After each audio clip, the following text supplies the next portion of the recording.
Hello, this is April Ian, and I am going to present chemistry of forming regions. So this is to be presented as a feature report. So what are stars?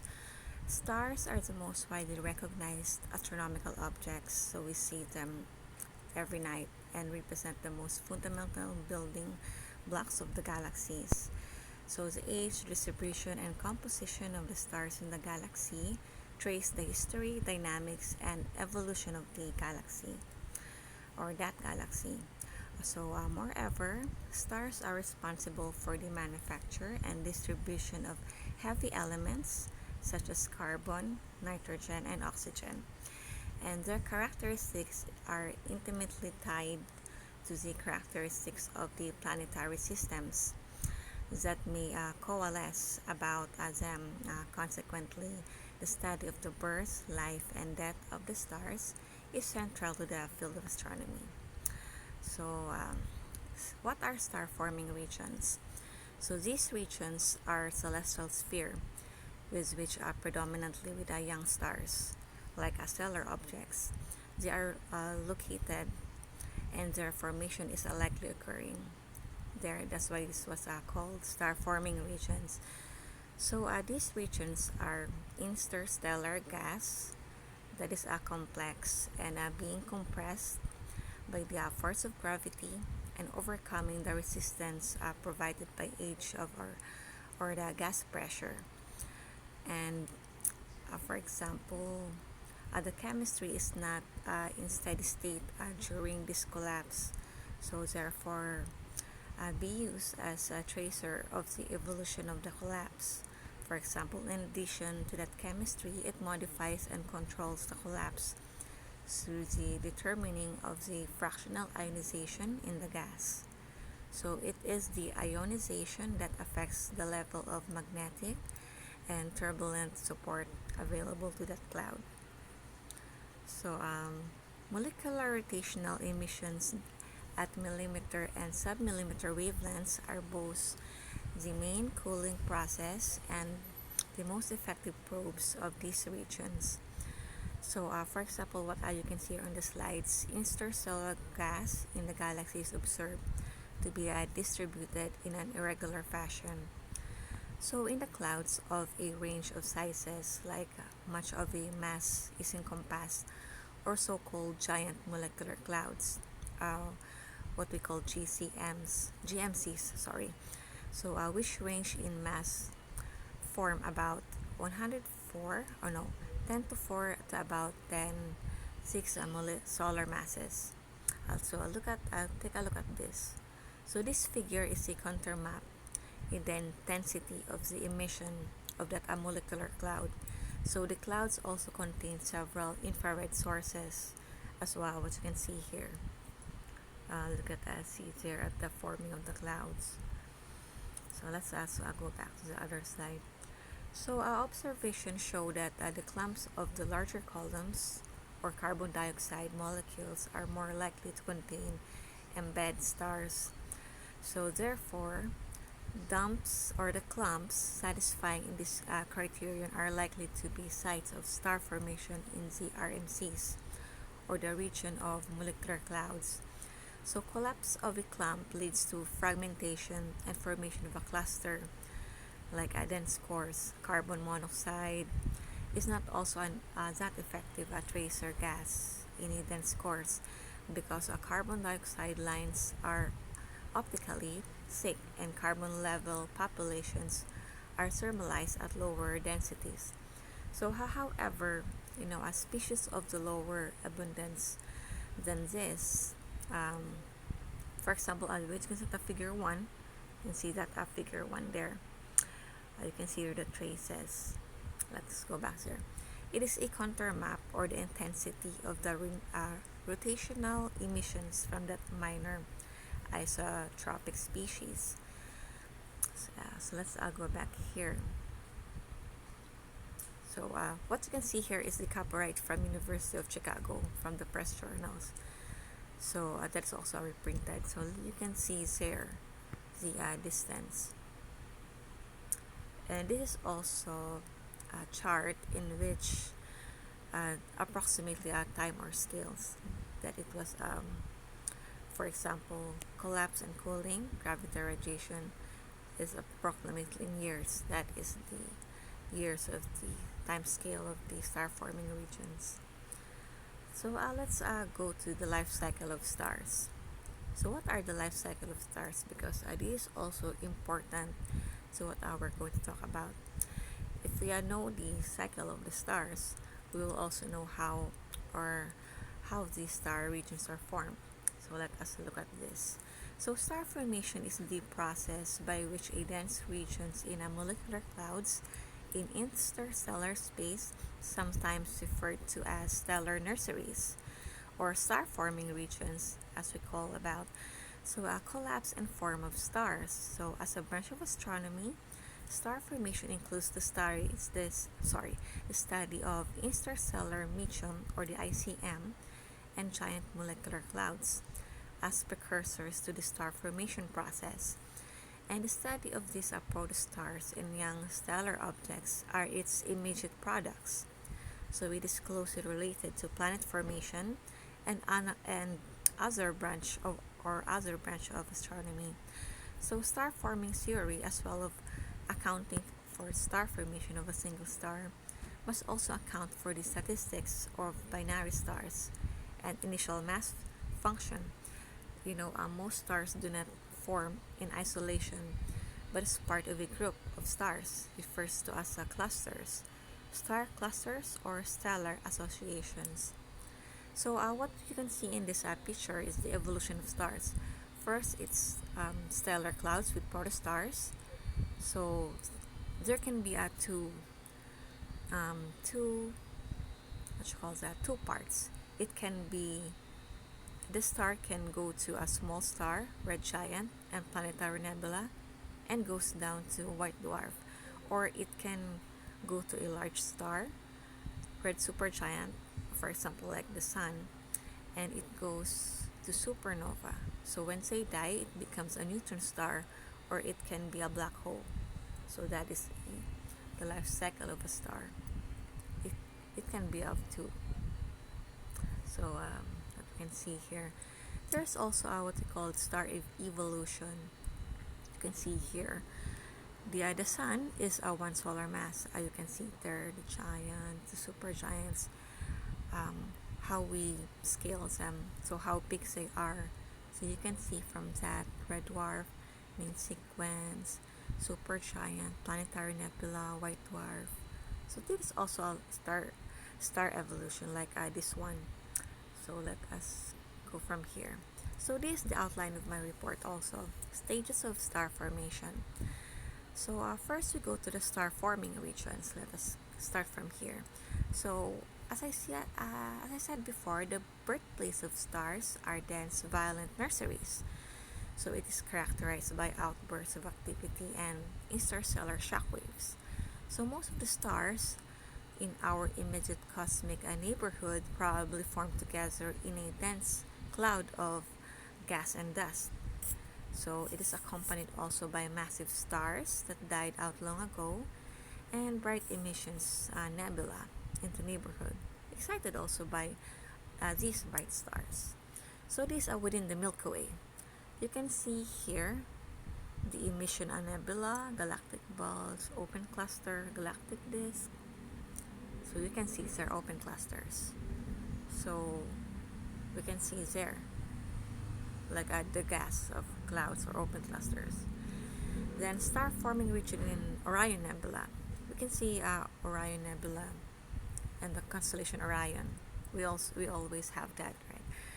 So it is 1,400 light years distant. It is course of young stars also and protostars embedded in that nebula. That's the picture of that. You can see that through our telescope. We also use that in our observational astronomy. So let me check here. Okay, so infrared image of the so-called Elephant Trunk Nebula. That is also an example of that. 2,500 light years distant, and scores of young stars and protostars also are embedded in that region of the nebula. Extragalactic star formation. So we can see nurseries or large nurseries of clouds. You can see there. That's the picture. 1,000 light years across, less than 2 million years old, about 90,000 solar masses. Those are the examples.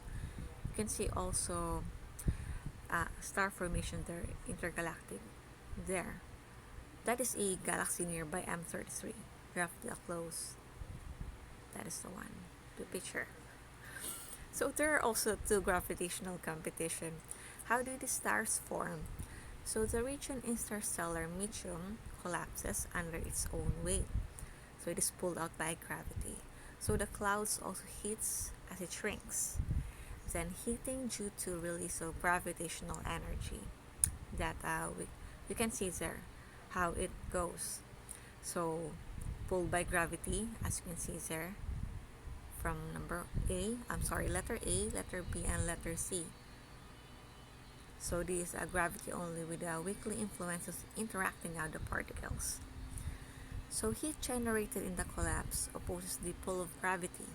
So it takes an enormous collection of particles to create the combined gravitational attraction required to hold them together. So for a 100K cloud, roughly 10 to 27 atoms are required, so much more than all the atoms contained in the Earth. Sorry. So let us see here. So this is how the complication of spin and magnetism. As you can see there, it is spinning around. So this is how intense it goes to the star formation, or that is how it collapsed through the gravity. This is the effect of magnetism. It hinders contraction, as you can see there. The clouds are pulling together and it contraction, and that's the contraction like you can see from the third picture. Then eventually, if the mass is sufficient to produce this concentration, it becomes hot enough for nuclear burning or thermonuclear fusion. So in a nuclear fusion reaction, lighter and nuclear combine to produce a heavier nucleus. So the process of thermonuclear fusion, which fuels our sun, is fairly simple. Two or more atomic nuclei at close proximity collide together at extreme speeds to create single nucleus. So basically, the causes hydrogen to convert to helium and provides intense heat, light for the solar system. Scientists also have tried to simulate this process with our technology. Let's see here. This reformation of stars like sun, that is the hydrogen and HR diagram, is a useful way to summarize the observed properties of prestellar objects, just like it is for stars. As you can see there, that is the formation. And the star formation also begins when gravity begins to dominate over heat, causing the cloud to lose its equilibrium and start to contract. So that is the example of that. As you can see there, that is the formation of the cloud. Then it dominates the heat. Then the cloud loses equilibrium and it starts to contract. Then it comes like that for the last part of the picture. That is only a table for the evolution of type of stars. So stage 1. First, it is an interstellar cloud. So it is a very large interstellar cloud spinning and provides initial single star formation. Then the collapsing cloud will break up into tens, hundreds, and thousands of fragments, as you can see there. Then stage 2, it collapses cloud fragment. That is the number two. It is a collapsing, and the temperature also does not build much. Then stage 3, fragmentation ceases. As you can see there at the third, now there's a gravity from there. Several tens of thousands of years after the stage 2, it will begin to collapse. And the center and the temperature rises significantly. The cloud now shrunk to the region of the stars of our solar system. So as you can see there. Then stage 4, it becomes a protostar. So approximate the revolutionary track of the collapse of the interstellar cloud fragment prior to its reaching stage 4. Now it's a protostar. So this early evolutionary track is known as the Kelvin-Helmholtz contraction phase. So the collapsing cloud here, where is that? Oh, sorry. So the evolutionary track here is known as that phase. So the collapsing cloud hits as it contracts. This is the picture. As you can see there, the luminosity of the solar units. As you can see there, that is the spectral classification. In stage 5, after that, it becomes protostellar evolution. Then as the protostar moves beyond stage 4, it becomes a Tauri star, or moving toward the main sequence. This pass from stage 4 to 6 is known as the Hayashi track. So this Hayashi track is characterized by violent surface activity and strange protostellar winds. It's also a luminosity of temperature relationship obeyed by infant stars less than 3M, and also named after the Japanese astrophysicist Toshiro Hayashi. So the central temperature is still not hot enough for the thermonuclear fusion, but there's a repulsion of two positively charged protons. The hydrogen nuclei cannot be overcome.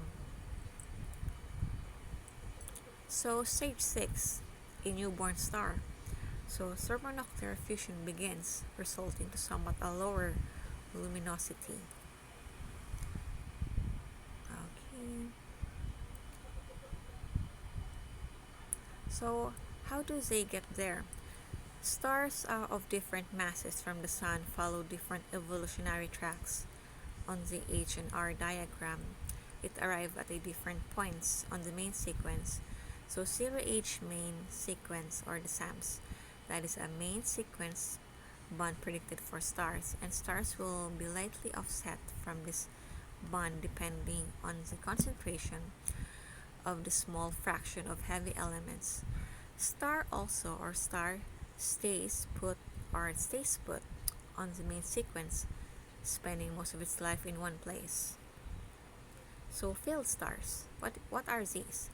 These are the brown dwarfs. These are called failed stars resembling planets. These objects, known as brown dwarfs, have many elements of their more famous siblings but lack mass needed to jumpstart a nuclear fusion in their core. Because a brown dwarf stars never burn fusion at their core, scientists sometimes refer to them as failed stars. Its mass is less than 0.08 solar masses, but more than 0.012 masses, or 12 times Jupiter's mass. Jupiter-like objects, what are these? Jupiter is technically not a brown dwarf. Jupiter is called a failed star because it's made of the same elements, hydrogen and helium, as is the Sun, but it is not massive enough to have the internal pressure, temperature, or necessary to cause hydrogen to fuse helium. So the energy source that powers the Sun and most of the other stars, that is why Jupiter is called like a failed star. That is according to the scientists also. An example of candidates for the stars. Gillies, that is on the left image, at the right image, that is also example of failed stars. So this one is difficult to observe. The number of brown dwarf stars in the Milky Way may be comparable to the number of stars. So infrared image of the star cluster near Orion Nebula. That is the IR image of Mimer's brown dwarf. That is near the Orion.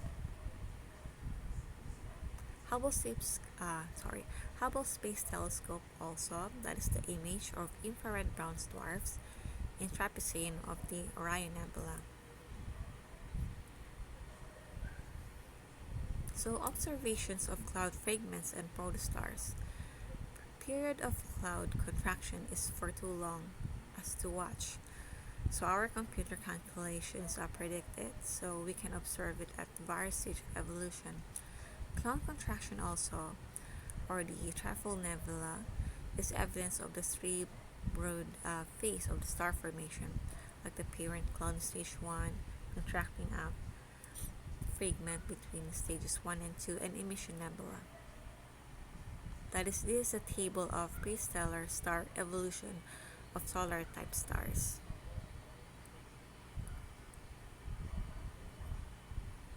This is also an example of this is the evidence of three broad phases, as I told before, phase of the star formation. Then cloud fragments of Orion Nebula, these are the pictures.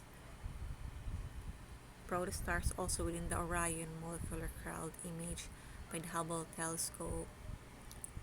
Then protostellar winds. So that is an example of intense heating and strong outflows. This also as the disk. As you can see there, it's now a disk gas blowing away. This also a new star appears on a spherical wind, as you can see there at the picture. And the second picture is actual image of heat young stars. That is one is an evaporating disk, and that one is a hot young star. This is an actual image of the heat young star. As you can see there, it's spinning. An outer pair of outflow jets, Orion molecular clouds. Shockwaves and star formation. So shockwaves driven out by high temperature and pressure in the emission nebula may compress interstellar clouds to greater dimension in triggering formation. And the contracting fragment may be triggered by M20, that is the gas, or example of a galaxy. Then it may come from several sources. Number one is emission nebula, planetary nebula, and supernova explosions. Let me see here. So star formation might resemble a chain reactions like this one. It's a generation of star formation. As you can see here, interstellar cloud, then expanding shock waves, then a new second generation of stars, as you can see there. Star forming region in galaxy NG 4214. That is an example of that, which may represent several generations of chain of formation stars. Star clusters is also the end result of collapse of cloud. Is a group of stars known as the star clusters. So you can see there, that's a cluster of stars. Then here, Pleiades or the Seven Sisters is also an example of open cluster, as you can see there. This is like one of our data science, how we plot or make a data. This is the spectral classification of the luminosity of the Pleiades. Then globular cluster, Omega Centauri, also one of the example. Protostellar collisions, physical interactions between protostars are important in determining the outcome of the formation. So we can see there simulation of the formation of the stars.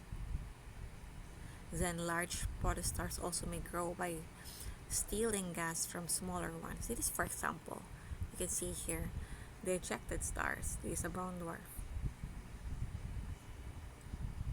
They are stealing it.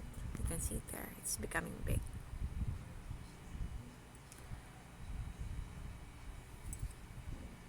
Okay. Here's also an example of this one of the Carina emission nebula and Eta Carinae. That is the innermost core. Probably formed only 100,000 years ago, since the lifetime can only be about a million years. As you can see there, that is unstable star. Ejected blobs. You can see there blob stars, blob gas. Okay, let us now talk about the star formation in Orion Nebula. The trapezium, or the four bright O-type stars responsible for ionizing the nebula, are clearly seen. The infrared image shows the cluster of young stars. You can see there, cluster of the young stars there. So eventually, emission nebula will give rise to large open star clusters. Most of the open star clusters will disperse over a few 100 million years. More massive cloud clusters will persist for somewhat longer. The Sun must have been a member of a cluster at one time, but now is a lonely, isolated star. So over time, these clusters or clustering stars will become isolated stars like the Sun, or isolated small groups such as binary star systems. Then I also include here astronomy. So astronomy is a scientific study of celestial objects such as stars, planets, comets, galaxies, phenomena that originate outside the Earth's atmosphere. Then chemistry is a study of matter, properties, and how why substances combine to form substance and substances that interact with energy. So combine them, we found astrochemistry, so the study of molecules and ions occurring in the stars and interstellar space. The the major stars, the major gases are carbon dioxide, nitrogen, and oxygen. That's also important in the life of stars. It involves, in astrochemistry also, it involves the use of telescopes measuring various bodies in the space, such as temperature and composition. For example, spectroscopy. So, astrochemists use Earth-based telescopes, satellites, space vehicles to gather spectroscopic data. They create and apply mathematical modules, theories based on chemical dynamic kinetics, quantum mechanics, and other physical principles. We also use computers so that we can visualize to help explain observations in terms of the physical and chemical principles to study the origins of extraterrestrial bodies and chemical processes that have shaped their present forms. So the history of astrochemistry, while radioastronomy was developed in the 1930s, it was not until 1937 that any substantial evidence arose from conclusive identification of an interstellar molecule. Up until this point, so only chemical species known as to exist in interstellar space were atomic. So these findings were confirmed in 1940 when Mackellar identified and attributed spectroscopic lines in an unidentified radio observation of carbon, hydrogen, and carbon nitrogen molecules in interstellar space. So in 30 years afterwards, a small selection of other molecules were discovered in interstellar space. The most important being oxygen and hydrogen, discovered in 1963, and significant as the source of interstellar oxygen and water and carbon dioxide. Formaldehyde, and discovered in 1969, and significant for being the first observed organic polyatomic molecule in interstellar space. These are the definition of terms also that I have interstellar medium. And I wanted also to include this one. This spectrograph or spectrography. Spectrograph, how does it work? A spectrograph splits light into its components. Wavelength: first, light travels from a telescope through a small opening in the spectrograph to a collimating mirror that lines up the entering rays of light parallel to another before they reach finely scored plate glass, known as diffraction grating, as you can see here. That is for the computer also. You can see the light from the stars to a telescope, then to the mirror, then diffraction, as you can see there, grating, diffraction grating. So when the light passes through or bounces off this glass grating, its many constituent wavelengths each change speed, direction, according to their spectral color. The grating bends red light in different ways from orange light, which bends a little differently from yellow light, and so on, so spreading the many wavelengths into a rainbow spectrum. Rotating the diffraction grating controls which wavelengths of the light reach another mirror, so which in turn focuses these wavelengths onto proto detectors such as charge coupled device.